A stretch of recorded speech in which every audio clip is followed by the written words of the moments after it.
Good morning, students. This is the lecture of unit operation. This is second lecture. In lecture 1, we have covered about what is unit operation is. Unit operation is nothing. It involves the physical changes in a process or any kind of industry.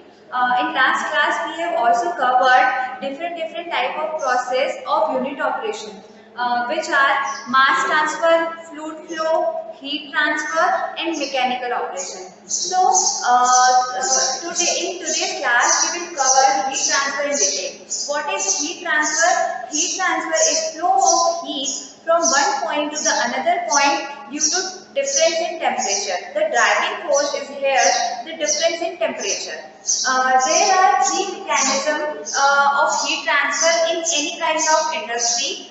These mechanisms are conduction, convection, and radiation. In today's class, we are going to cover conduction in detail. So, the first we will know what the conduction process means and how it does work. So, if there is a body, conduction is a process of heat transfer within the same body. Transfer of heat from one part of the body to the another part of the body due to difference in temperature, which is in physical contact with it. Means if we are heating a body at this point, the heat transfer rate will occur in this direction. It will heat this body from this point to this point due to difference in temperature. In conduction process, the particles will not move will not move at its place. Okay, the displacement of particle will not occur in process of conduction. They will vibrate at their position and transfer the heat energy to the nearby particles. As like this series, the transfer of heat occur within this body through conduction process. Next, in conduction process, we will cover in detail steady state unidirectional heat flow. So, the question is, what does steady state means? Steady state means there is no temperature rate difference in temperature doesn't vary with time. Means temperature with time doesn't vary. Temperature is here function of location only. Okay, so the term unidirectional flow means the heat rate or heat flow will be only in one direction. So in this chapter we will cover steady state unidirectional heat flow in detail. Next is there is different laws for heat flow in any body. We will now discuss Fourier's law. According to this law, or this law states that flow of heat, which is Q here, flow of heat in any body is proportional to the cross-sectional area, which is to the normal direction of the heat flow. Okay, and the thermal or temperature gradient, which is dT by dx.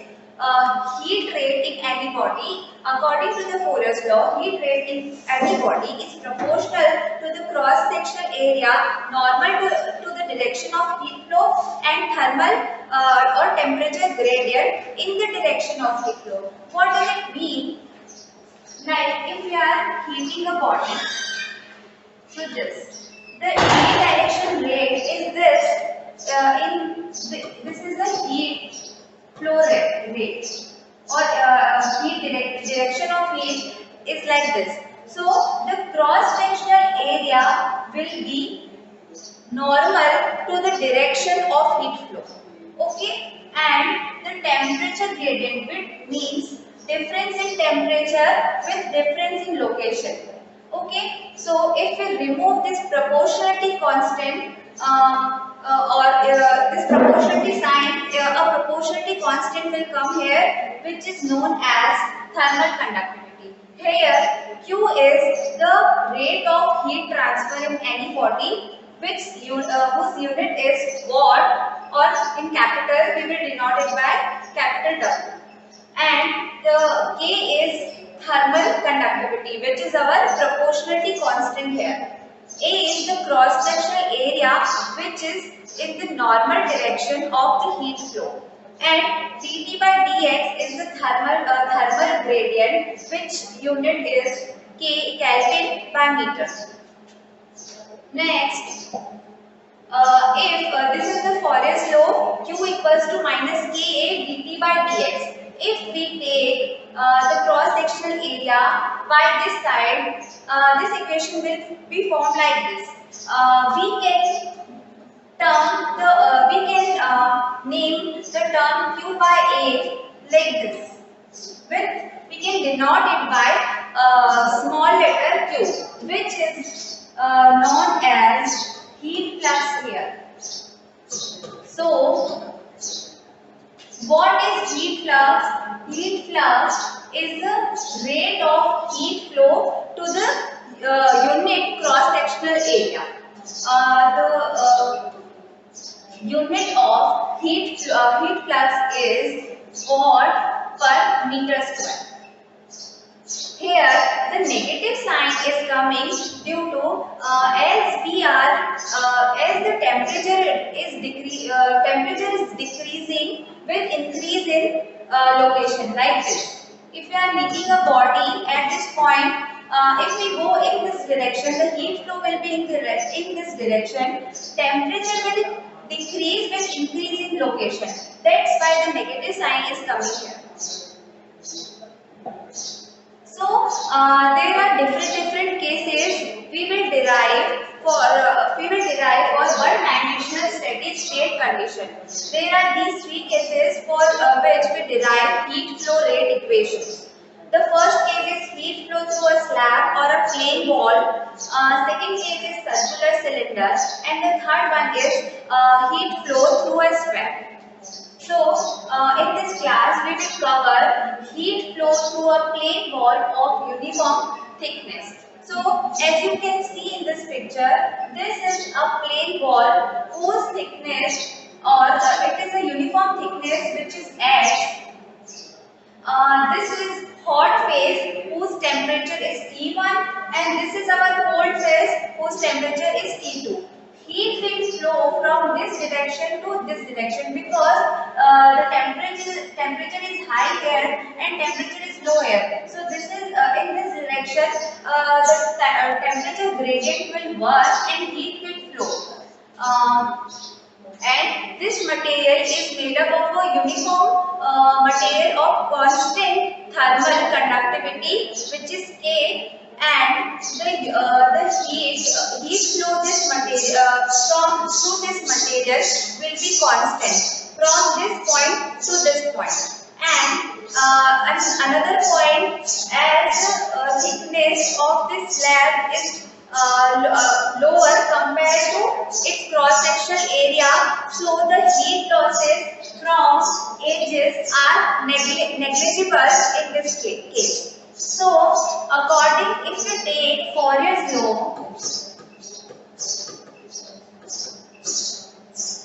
according to this law, Q equals to minus K A dt by dx. Okay, so in this equation, Q, if we consider this case, Q is constant, which is heat flow rate, is constant throughout this slab.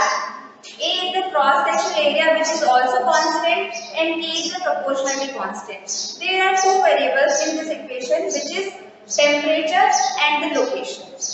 So, if we take a small section of this wall and we take the section as dx.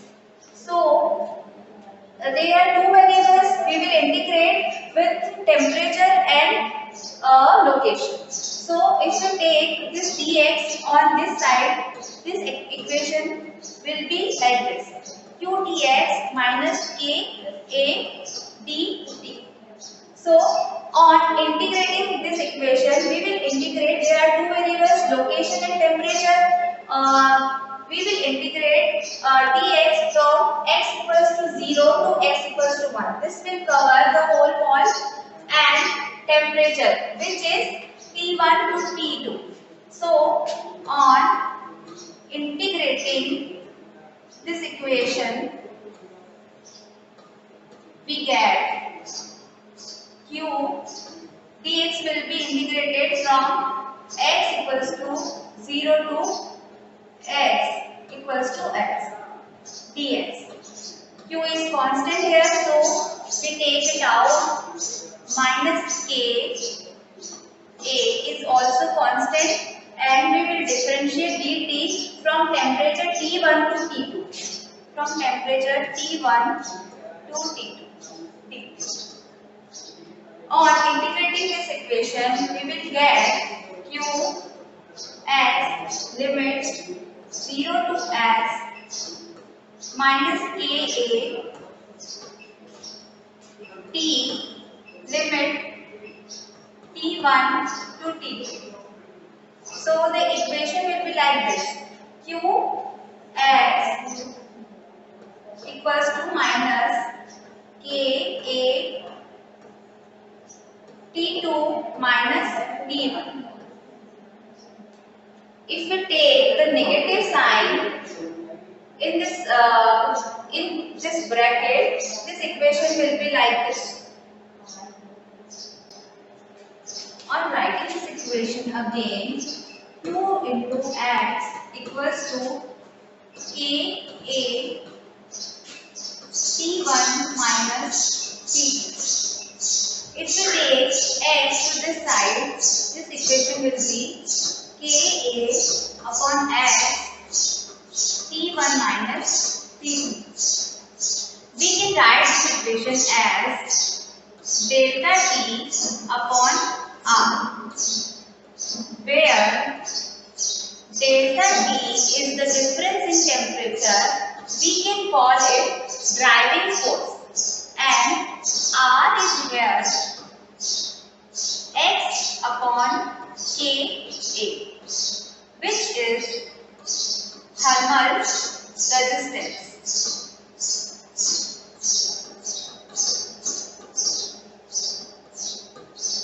So heat flow or heat rate through any constant material or uniform thickness wall will be the ratio of driving force, which is difference in temperature, to the thermal resistance. Thermal resistance is x upon Ka. So this thermal resistance depends on the material of which the wall is made of and the dimension of that wall. The next is the reciprocal. The next topic is thermal conductance. So we define thermal conductance. This is thermal conductance. We define thermal conductance as reciprocal of thermal resistance. We denote it by C equals to, this is reciprocal of thermal resistance, which is Ka upon X. This is our thermal conductance. So this also depends on the dimension of the wall in which heat flow is taking place and the material, the thermal conductivity of that material. So up to this, we have covered the case heat flow rate through a wall or a plain slab of uniform thickness and a constant or uniform material having thermal conductivity A. In next class, we are going to cover the next case, which is heat flow rate through a spherical or a sphere. Thank you. On writing this equation again, q into x equals to Ka T1 minus T2. If we take x to this side, this equation will be Ka upon x T1 minus T2. We can write this equation as delta T upon R, where delta T is the difference in temperature. We can call it driving force, and R is where X upon Ka, which is thermal resistance.